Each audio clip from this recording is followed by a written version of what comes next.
Going on, everybody? Here's Craig, and here's movie number 15. I'm going to jump into it right away because I almost wanted to do one of the old school rant videos on this, but I need more for the series. So here we go. Festival of the Living Dead. Uh, I know if you're sitting there and you saw it and you didn't like it, you're like, well, what did you expect? Well, I have different sensibilities. I evaluate horror movies a lot of times based on the budget, the casting. Like, there's a lot of things I look at. So a lower budget movie I could evaluate differently. I might like more, but no, I don't know. I watched this today. It went live on Tubi, which is today, a little while ago. I'm actually filming this before I have a class. It was done by directed by Saskia sisters, who I honestly really do love. I loved Hellvader. I think American Mary is a really good film that more people need to know about. And I personally think See No Evil 2 is criminally underrated. I think if it wasn't for the fact that it was Kane, and I think he did a great job, Glenn Jacobs did a great job in it. But I think if it wasn't for Kane, it was somebody else in there. Like, people would liked it more. But I mean, you had Catherine Isabel, you had Daniel Harris, you had really good kills, you had an unexpected, the ending kind of didn't go along with trope, but this isn't that. This is supposedly a sequel to Night of the Living Dead. So they have a festival every year to celebrate what happened, what they survived. Okay, fine, I can, whatever. But I'm going to tell you right off the bat, this movie, I hate saying I didn't like it, because again, I like the South, because I like the idea behind it, but when I tell you this movie made me have some feelings of Jeepers Creepers Reborn, it had some feelings of Jeepers Creepers Reborn. They did this whole thing where they're going to a massive festival, and in the beginning, there's 10 people hanging around. In fact, one of the zombies that they used, and I get budget, one of the zombies they used had this weird hat like Toad from usually Mario Brothers. If you have a hat that distinctive, you probably shouldn't be a main zombie in 8 different scenes, because unless you're just saying they never actually could kill him. He wasn't an uber zombie. Come on, put on a different hat. You could do that. You want to use the same act to save money? That's fine. Get a different hat. But this movie didn't know what it wanted to be. It didn't know if it wanted the zombies fast or slow or gesticulate in the crazies. At first there was a music connection, and I remember that movie. I don't know if it was Animal Apocalypse. It was some movie that used music to draw them, but then that stopped. Randomly, the Catwoman. I think we'll call her Catwoman. Carmen, long name to pronounce.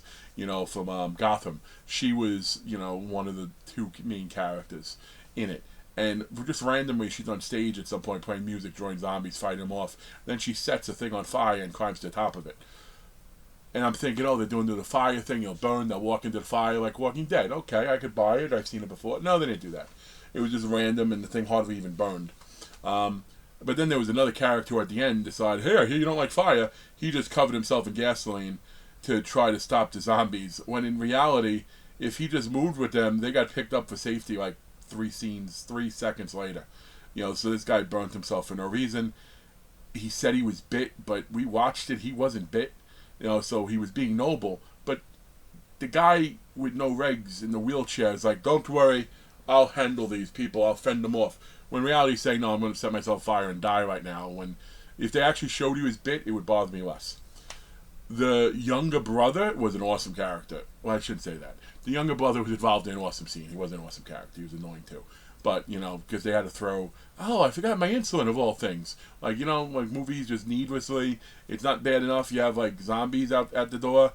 They got to add other things, one of the characters shot his brother, worst shot ever, and then he ran away and just became menacing. He got bit. He's like, hell, I don't care. I'll turn everybody. I'll survive. I'm a survivor. And that's where the little boy comes in a good scene. But it didn't know what it would be. Fast, slow, same zombie, different zombie. Music does something. Music doesn't do something. Fire does something. Fire doesn't do. They did have those solo scenes, and I see the clock just going past 5 minutes. I'll try to rein it in though. He did have the scenes randomly where they play music, cool music in the background, and then it's the fight scene. Okay, yeah, those are cool when they happen, but they have to be organic to the movie. You can't just random oh, hey, out of nowhere we're gonna have all these zombies for no reason. But I was upset about this movie because I wanted to like it. I like zombie movies, but this is in no way homage. You're not paying homage at all to to George Romero with this, and the idea of, by the way, oh, there was a gun that they had lots of bullets for some reason. Like, I think it was from the house, but no, I didn't. I missed why the one person took the gun in the house to go to a festival. Like, because it's not like they knew there was something amiss. So, like, just randomly, except for at the end when she needed bullets, she only had one left, and they used that to kill their friend who originally had their leg broken, who somehow wasn't just eaten and was a zombie without much on. I don't know. I'm giving this. I'm gonna get. I don't want. I can't go super. It's definitely not getting a 5. I'm gonna give this a 4. I'm gonna give this 3.75 just because all the genre shifting. Like, it's on Tubi, and I'm a big advocate for Tubi. You've seen the last few videos. Tubi's 80s. Yes. It's just, I wanted to like it. I did. I wanted to because I liked the Souskas. Actually, the one actress is good as Gotham. She wasn't very good in this. Like, there was needless tension. There was just, they created stuff they didn't have to create. There's all sorts of, there's a new drug they called the Living Dead that they were taking, they wanted. It was like hallucinogen that he kept saying it's like caffeine. I'm like, I don't know. I've done hallucinogens. It's never been like caffeine. Hypothetically speaking, that is. It's just, I don't know. I'm sorry to say it.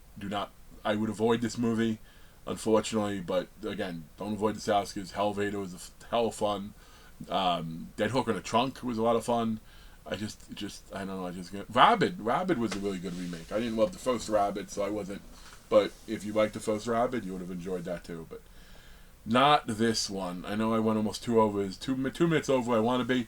Hopefully, the other movie I'm going to watch later, which just ran down on Shudder, Baghead, which I'm looking forward to. We'll see if that gets out of review. But that's it, folks. Thanks for watching. Peace.